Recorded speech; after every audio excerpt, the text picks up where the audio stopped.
But someone that comes from dark and goes back to dark, Yes.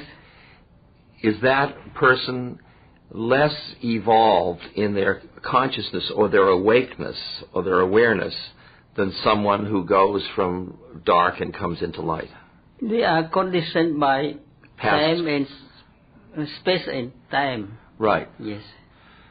So they're just different. They're not older or younger beings. Yes. Does reincarnation enter in? Yeah, we have this law of rebirth, not reincarnation. And the rebirth is like the law of dependent origination. It just... Yeah, we have 7 kind of them, 7 couple of them. If you commit killing, you take rebirth as short life. If you do not kill people, you have long life. If Right. you are angry character, you have to become very ugly. If you are of loving character, you become very beautiful. So your beauty as a being Yes. is the result of the karma of your past birth. Of the now also. The now is the mother of the... The now is the mother of the next moment. Yes. Right, okay. Yes. Okay. Do you feel that when you see people consuming so much they don't need, and when you see them being invited to consume so much they don't need, do you feel that the message, do you feel that controls must be put on from outside, or do you think you have to just keep pointing out to people? Yeah, they are controlled by their own greediness. Uh-huh. Yes. Tell me about that. How does that work? And greediness is come from pleasant feeling. From pleasant feeling? Yes. Okay. Yeah. And so then they're greedy, then they want more, Yes. then they get more, then they get another pleasant feeling. Yes. Then what happens? Then they are condemned by that feeling, by that greediness. They're condemned? They are condemned Yeah. by that feeling, by that greediness. And it goes on and on and on. Yes, then they suffer. And when does it end? If they can stop all this greediness through a meditation on feeling meditation, then they can end this trouble. So they have to be aware there is a possibility of stopping it. Yes.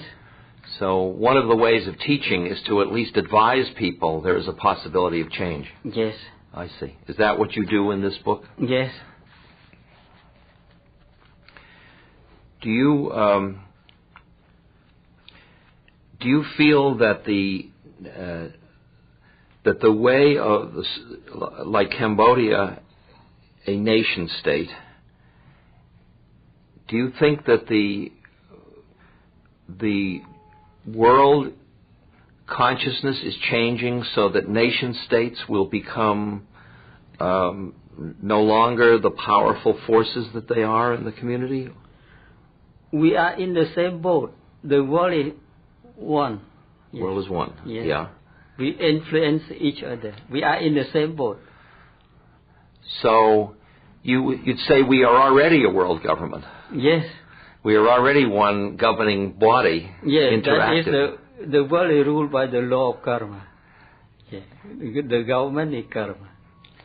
And we are all interwoven in that karmic world. Yes. So that any one individual, as they change their consciousness, changes the whole thing. Yeah, now you change your consciousness. I change my consciousness. You record it, then you spread in the whole world. And the whole world changes their consciousness. And all we had to do was sit here and change our consciousness together. Yes, yes. Huh.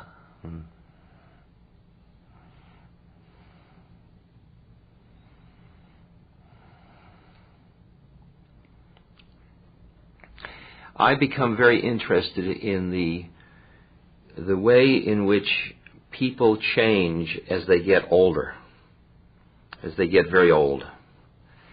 And in India, there are the ashramas, or the stages of life.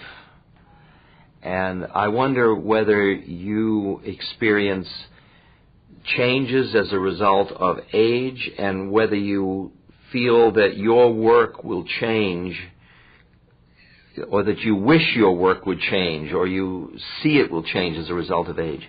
We begin with association. In Mangala Sutra we say asevana chabalana. Don't approach the foolish one.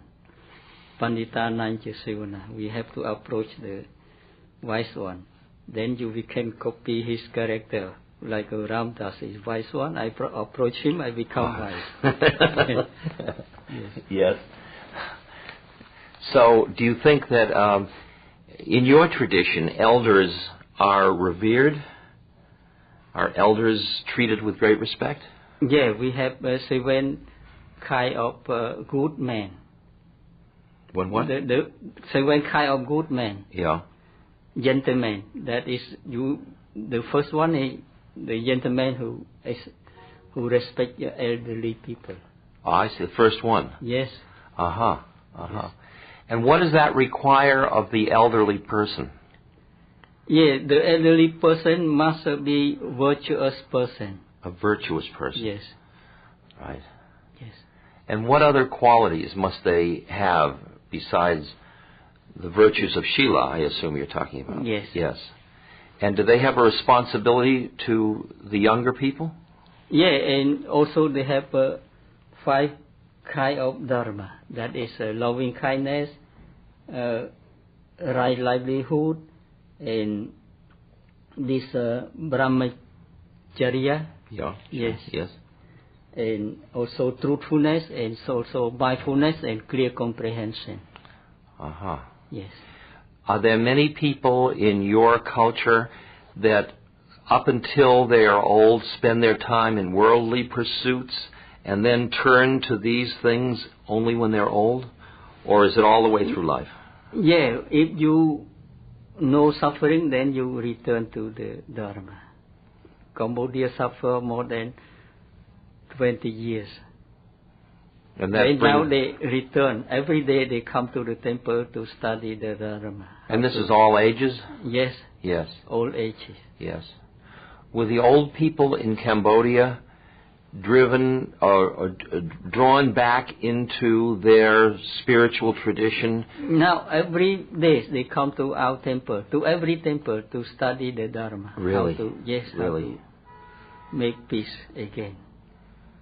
And do you think that is the result of the suffering they have been through? Yeah, the Buddha teaching is only 2 things: suffering and the freedom from suffering. Right. The Buddha has seen old age, sickness, and death as suffering. He become a monk and he get enlightenment. Yes. But is there another way to start to be drawn to practice other than through engagement with suffering? Yeah, many ways, but we can summarize it into just that path. Yeah, that the path. Suffering, the experience of suffering, the experience of the possibility of the ending of suffering, and the practice. Yeah, the Four Noble Truth. The Four Noble Truth can be summarized into 2 words: suffering and the freedom from suffering. Very simple. Yes. Yes. Most of the people that are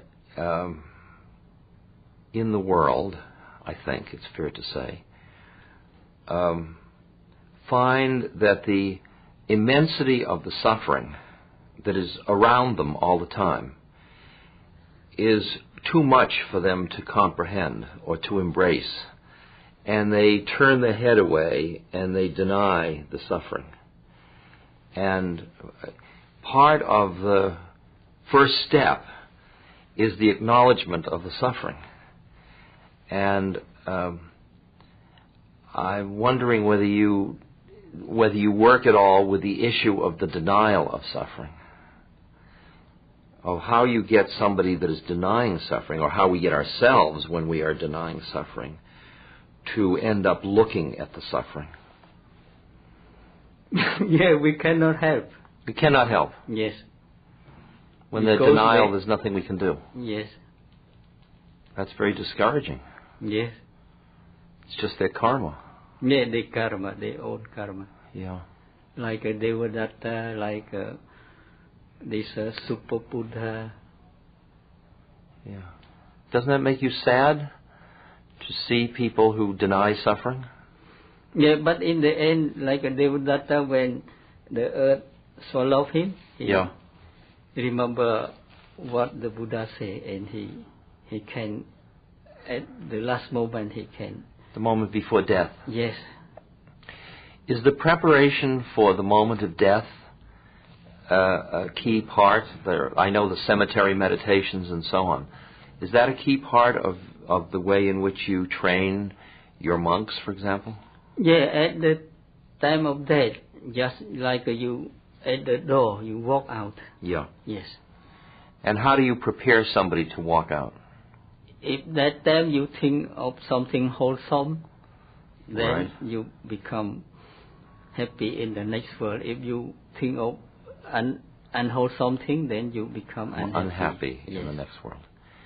And in the training of a monk, a young monk, do you ask them to practice like a meditation that will experience the impermanence of their body?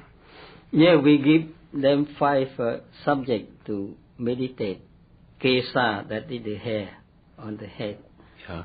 And Loma, that is eyebrow and the hair on the body. Yes. Yeah.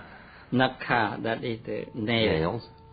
Danta, that is the teeth. Yeah. And Tacho, that is the skin that cover your body. And also inside there are 300 pieces of bone. You have to meditate. You meditated on all the parts, yes. And you see they're all impermanent. Yes. Yes.